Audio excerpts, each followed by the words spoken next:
chosen ones, you're done running. See, when I say you're done running, I simply mean that you're done running from your calling. You done running from your purpose. You done running from doing the inner work within yourself. See, it was seasons in our life where we were running from the best version of ourselves and the best timeline of ourselves. We were filling our lives and our attention with distractions. We had bad habits. We we were very much in a lower state in our lives, and it was conditioned into us to be that way. But we always knew we had a higher purpose and we had a higher calling. But we had we had what is called FOMO, fear of missing out. We thought we would we would be missing out on this worldly world. And when I say worldly world, I mean engaging in, daily and weekend activities, being quote unquote popular in the old timeline, in that old world of being popular, or trying to basically be a part of and be what we seen on TV and from celebrities that we have admired at one point in time, I want to say. But once we came out of that, and once we really started to know who we were, it got to a point, honestly, where we got tired of being a part of this world. We got tired of doing the same things. We got tired of being around low vibrational people. And we got tired of lowering our frequencies to be around people who meant us no good and served us no good. And we will always wonder why, as chosen ones, why a lot of things were being removed from our lives. And these people, places, and things were removed from our lives for a reason. They served a purpose while they were there, and you served a purpose while you were there. But after that purpose is served, those cords, those energetic and physical cords get cut quick. And it's for our greatest and highest good. We had to be removed from a lot of people and situations and places because they weren't no longer serving us, and it no longer meant us any good. And it, like I said, it got to a point in our lives where we no longer wanted to be low vibrational. We no longer wanted to be engaged in this world. We wanted to actually find out who we were, find out what it is that we're great at, what it is that we can bring to the world. And it wasn't easy getting to this point in our lives. It took a lot of work, and it took a lot of being authentically ourselves, and knowing who we are, knowing how powerful we are, and knowing what we came here to do. And we had to sit and do the inner work. It was a lot of times in our lives as chosen ones where we had to be alone, where we had to be in isolation by ourselves.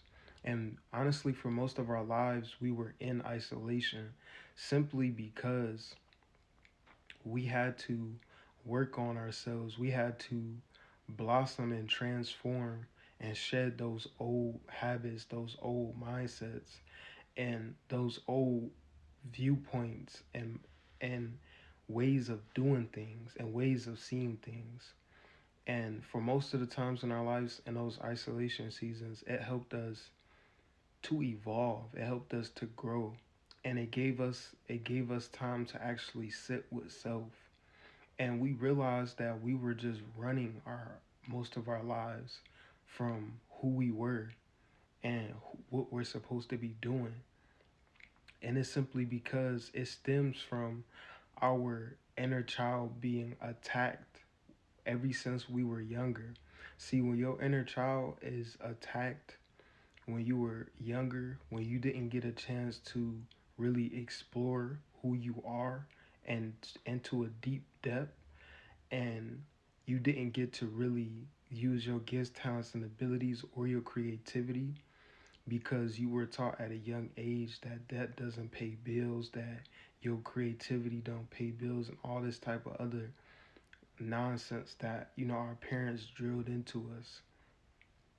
So we started to become deeply programmed to a point where we forgot how to actually be creative. We forgot how to actually be childlike in a way. So by us, like I said, being in that point of our lives where we had to be alone, it actually made us realize, like I said, we were running the whole time. We were running on this hamster wheel, trying to find ourselves in people, trying to find ourselves in these low vibrational places and doing low vibrational things and having low vibrational habits. But it got to a point that every time we were forced into isolation, because being forced into isolation is real, especially when you really chosen, you gonna be placed in isolation where it's no one or nobody around you. Nobody's calling your phone, nobody's texting your phone, nobody's hitting you up on social media, none of that. You are strictly put by yourself.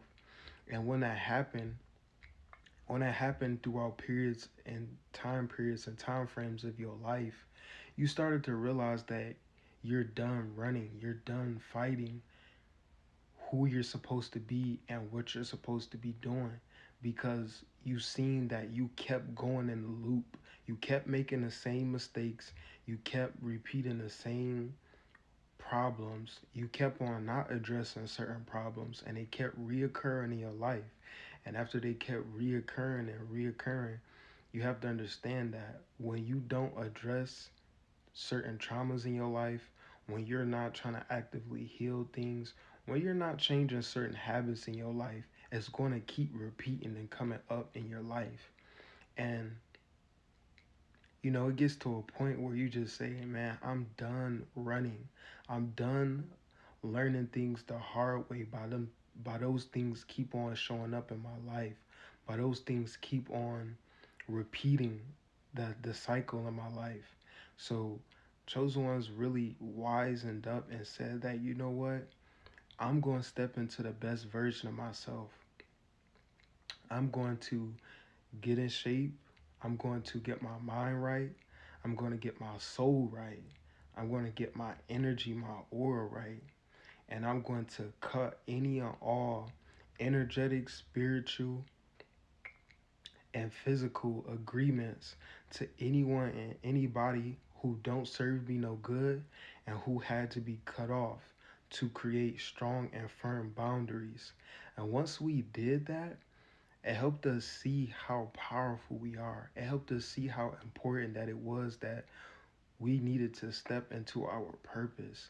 And also, you got signs when you were in this world and doing worldly things and not really walking along that journey of being in your highest purpose and your higher calling and your highest timeline. When you weren't in your highest timeline, you were still getting signals and signs like angel numbers. Not just angel numbers, but the universe would be speaking through people. The Most High would be speaking through people to get to you. And it would click to you. People would say certain things. Strangers would even come up to you and say certain things to you.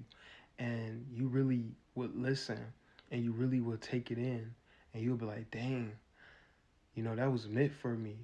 And you would get certain signs in your life to tell you, like, hey, you gotta face you and you gotta stop running. You gotta stop running from your calling. You gotta start running from your purpose. And the reason why we would run from our purpose and run from our highest timeline, because we had a fear of being great. We had a fear of seeing how powerful we truly were. But once we stepped into our power, once we stepped into our calling,